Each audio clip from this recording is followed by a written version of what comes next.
तालिबान के अफगानिस्तान पर कब्जे के बाद दो तस्वीरों ने लोगों को हैरान कर दिया है। पहली तस्वीर उस महिला रिपोर्टर बेहेस्ता अरगांद की थी जिसने एक तालिबान लड़ाके का इंटरव्यू लिया था।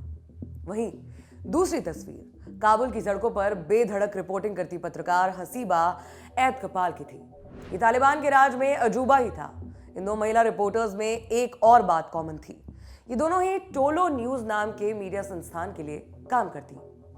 टोलो न्यूज अफगानिस्तान का वो मीडिया ग्रुप है जिसने अफगान धरती को खबरों और मनोरंजन के नए तेवरों से रूबरू कराया, लेकिन अब ये तालिबान के निशान पर है। दुनिया भर में चर्चा है कि जल्द ही तालिबान टोलो न्यूज को बंद कराने वाला है। जानते हैं कि आखिर क्यों तालिबान इस न्यूज चैनल से इतना डरता है। हाल ही में टोलो न्यूज पर 150 पत्रकारों, कैमरामैन और फोटोग्राफर का लिखा हुआ एक खुला खत छपा है।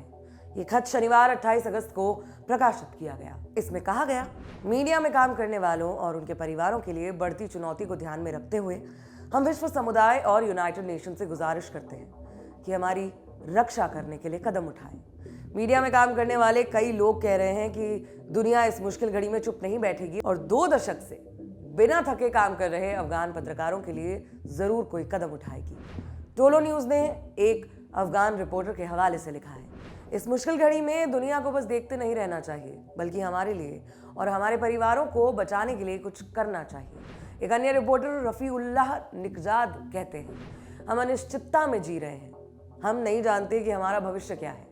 हम नहीं जानते कि हमारे साथ क्या बर्ताव किया जाएगा। पूरी दुनिया को हमारी आवाज़ सुननी चाहिए। नफीसा अहमदी एक महिला पत्रकार है, लेकिन 15 अगस्त को तालिबान के कब्जे के बाद वो घर पर ही है।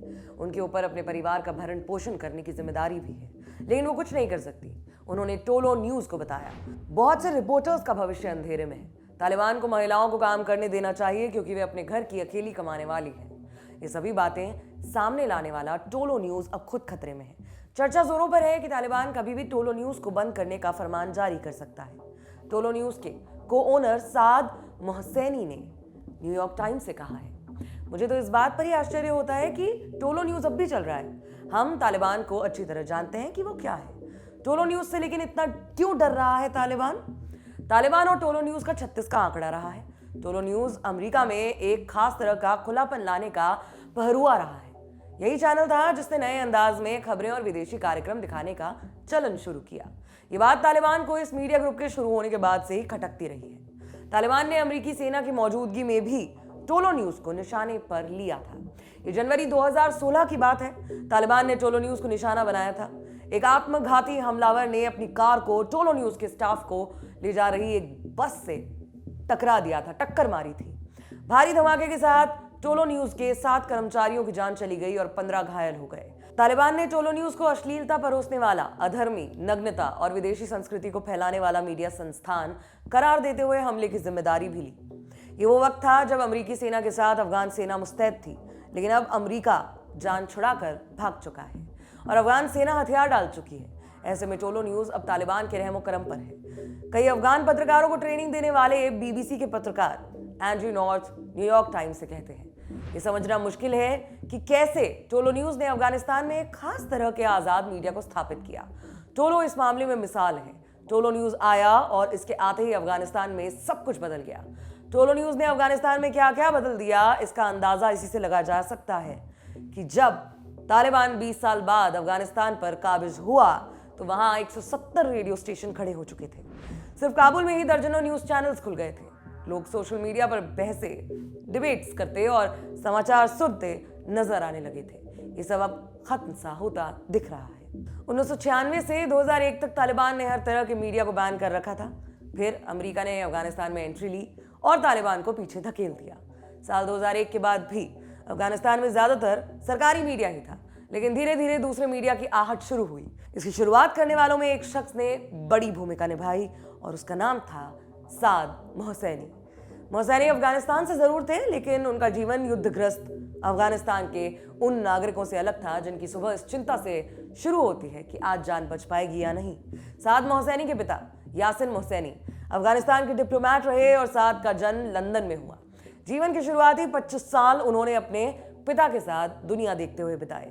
वो अपने पिता के साथ ही काबुल, वॉशिंगटन, लंदन, इस्लामाबाद और टोक्यो जैसे शहरों में रहे। साद मोहसेनी के पिता जब टोक्यो में एक अफगानिस्तान के राजनयिक के तौर पर नियुक्त थे, तभी सोवियत संघ ने अफगानिस्तान पर आक्रमण कर दिया। इसके बाद साद के पिता यासिन मोहसेनी ने टोक्यो में ही शरण ले ली। 1982 में उनका पूरा परिवार ऑस्ट्रेलिया के मेलबर्न में जाकर बस गया। साद मोहसेनी ने ऑस्ट्रेलिया में एक इन्वेस्टमेंट बैंकर के तौर पर अपना करियर शुरू किया, लेकिन फिर वही हुआ जो अक्सर होता है, जैसे उड़ी जहाज की पंछी फिरी जहाज पे आवे। यानी पूरी दुनिया घूम घाम के बाद में मोहसेनी साल 2003 में अफगानिस्तान पहुंच गए। उस समय तक अमेरिका तालिबान को काबुल से खदेड़ चुका था। ये वो वक्त था जब वहां कोई भी प्राइवेट मीडिया हाउस नहीं था। मोहसेनी को पता था कि 20 सालों से खबरों और मनोरंजन के भूखे अफगानिस्तान में मीडिया समूह स्थापित करने का बिल्कुल सही मौका है। 2003 में साद मोहसेनी ने अपने भाइयों के साथ मिलकर अरमान एफएम नाम के देश का पहला प्राइवेट रेडियो स्टेशन लॉन्च किया था। शुरुआत में उस रेडियो स्टेशन पर अफगान और वेस्टर्न पॉपुलर म्यूजिक ही बजता। ये सब वही था जिसे 90 के दशक में तालिबान ने बैन कर दिया था। अरमान एफएम ने तेजी से लोगों के बीच जगह बनाई। फिर आया साल 2010। ये मोहसेनी के लिए एक टर्निंग पॉइंट बना। अपने भाइयों के साथ मिलकर उन्होंने टोलो न्यूज की नींव रखी। कुछ ही बरसों में यह अफगानिस्तान का सबसे बड़ा मीडिया हाउस बन गया। टोलो न्यूज ने लोगों को नए अंदाज में न्यूज के अलावा अमेरिकी सीरीज और फिल्मों से रूबरू करवाया।